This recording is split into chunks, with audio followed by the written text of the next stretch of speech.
Good morning. Perspectives here. I've just been thinking about NNAMDI KANU. NNAMDI KANU, no doubt, is the greatest Igbo man living right now. No doubt about that. If you think it's easy, go to the camera and say it's Biafra or I die. If you think it's easy, go and say it. If you think it's easy. No doubt, as we all live now, he is probably, right now, the greatest Igbo man living. But the perspective I want to share is, I think the former administration is at the crossroads about what to do with him.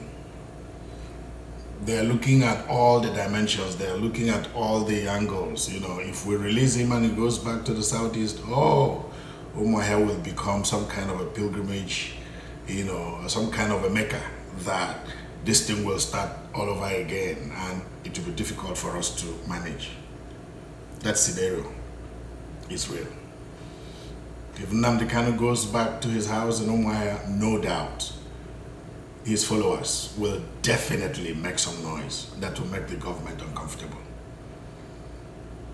And they're also looking at another scenario.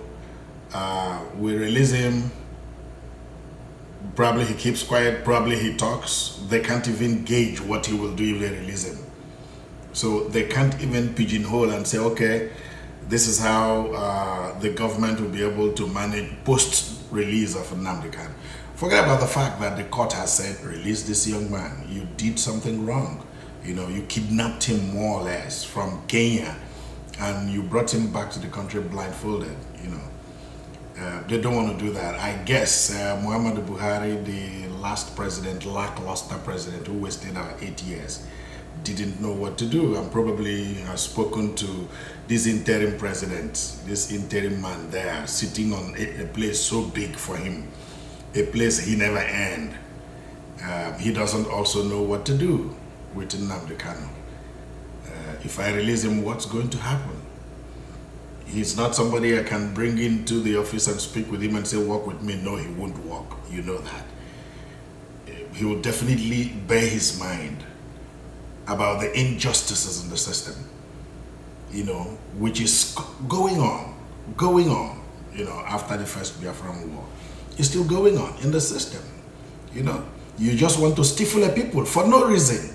It's going on. There's no way anybody won't say that, I mean, people of Igbo extraction have been marginalized and been made to feel inferior. Nobody can make us feel inferior in our own country. Nobody can. So this is my perspective on NNAMDI KANU. Release him. Put him on a flight. Just face-saving action, as it were. Put him on a flight, private flight, as you did. Send him back to Kenya. This time not blindfolded, but with all the privileges, you know, and opportunities of somebody in his class. Send him back to Kenya from the very place that you picked him up. Return all the documents you stole from him, all the passports, everything you stole, restore, you know, status quo ante. If you keep him back in Kenya, the place where you kidnapped him, then he can also manage his life again from that place. You would have done something by saving yourself the problem of, oh, what do we do if we send him back to Umuahia? You know, what do? We can send him back straight to Britain. Undo what you did. Just undo what you did. Get an executive private flight. Put him inside there. All those people who brought him, they know where they stole him from.